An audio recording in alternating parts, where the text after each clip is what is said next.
I'll tell you how it started, and I swear I couldn't make this up if I tried. One morning I walked outside with my coffee, ready to enjoy a quiet view of the lake I had poured my heart and savings into restoring. And there it was, a bright new sign hammered right into the dirt by the water. Big letters, bold as day. Community property. It felt like someone had planted a flag in my backyard overnight. My lake, the one I bought, paid for, rebuilt from a swampy mess, suddenly claimed by strangers. And before I could even wrap my head around it, this silver sedan rolled up, way too shiny for a dirt road, and out stepped a woman who looked like she was walking into a courtroom instead of a rural cabin lot. Blazer, heels, that perfect plastic smile that doesn't touch the eyes. She introduced herself as Karen Boyd, president of the local Homeowners Association. Now, here's the thing. I didn't even know there was an HOA out here. We're talking acres between houses, old cabins, dirt driveways, nothing like those manicured suburbs with matching mailboxes. I thought maybe she was here to say hello, maybe bring some cookies. Spoiler, no cookies. Instead, she slapped this big red binder down on my porch table and slid a document toward me like she was serving a warrant. This lake, she said, tapping the paper with one manicured nail, falls under a conservation easement. It belongs to the community. We'll need to discuss access fees. Now, I work in water rights engineering. Permits, deeds, state records. That's my bread and butter. The second I looked at that page, I knew it was garbage.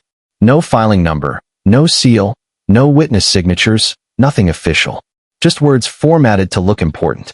I leaned back in my chair and said, "This isn't a real easement. Where's the registration number? Where's the county filing?" She tightened her smile and insisted, "It's on file. This is a certified copy." So I pulled out my own binder. Permits, deeds, photos of the restoration, receipts for every pump and pile of gravel. My name, my property, my rights in black and white. Watching her confidence crack as she scanned my paperwork was almost funny, until she snapped her folder shut and hissed, "You'll be hearing from our attorney." Then she spun on her heel, dust flying as she drove away. I thought that was the end of it. I was wrong.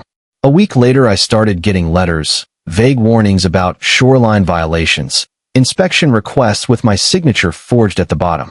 Neighbors began whispering like I was some outlaw. Then came the roadblock, actual posts sunk in concrete across my easement.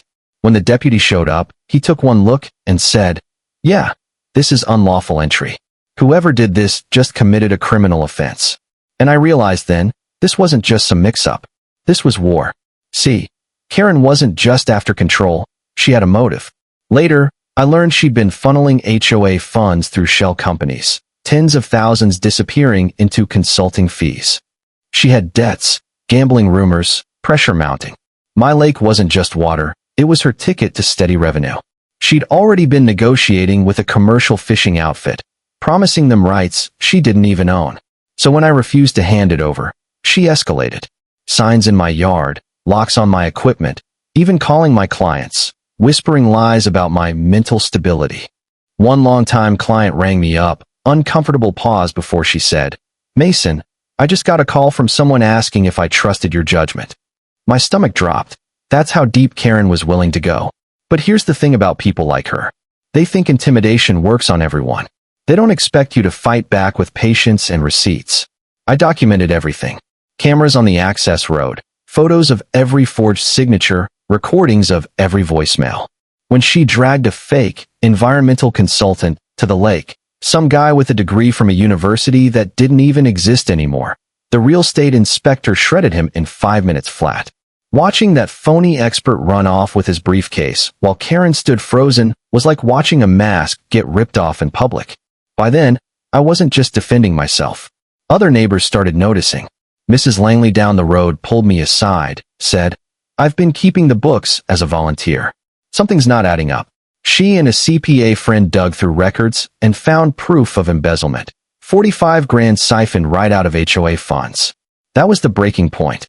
We had motive, we had evidence, and we had the law on our side. The showdown came in a cramped administrative courtroom with humming fluorescent lights and folding chairs. Karen showed up with her attorney, tried to argue historical community usage, claimed the HOA had been maintaining the lake for decades, that their involvement gave them ownership. The judge wasn't buying it. When Karen's lawyer waved around logs of infrastructure upgrades, the judge leaned forward and said flatly, "That's not possession. That's trespassing." Then it was my turn. I rolled in boxes of evidence like I was moving into the place. Certified deed, environmental reports, survey maps, fraud records, even video of the midnight fence crew. I called witnesses one by one.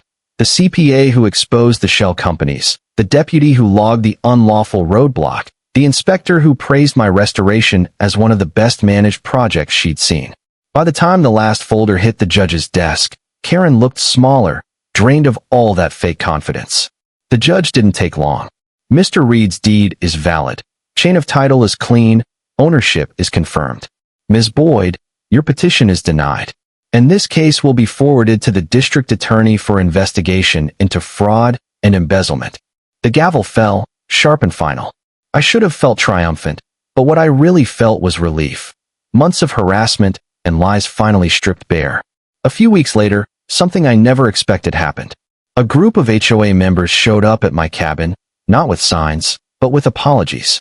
One by one, they admitted they'd believed Karen's lies, voted against me, even spread rumors, and now they saw how wrong they'd been. A younger guy said, "We trusted her, thought she was protecting us. Turns out she was stealing from us."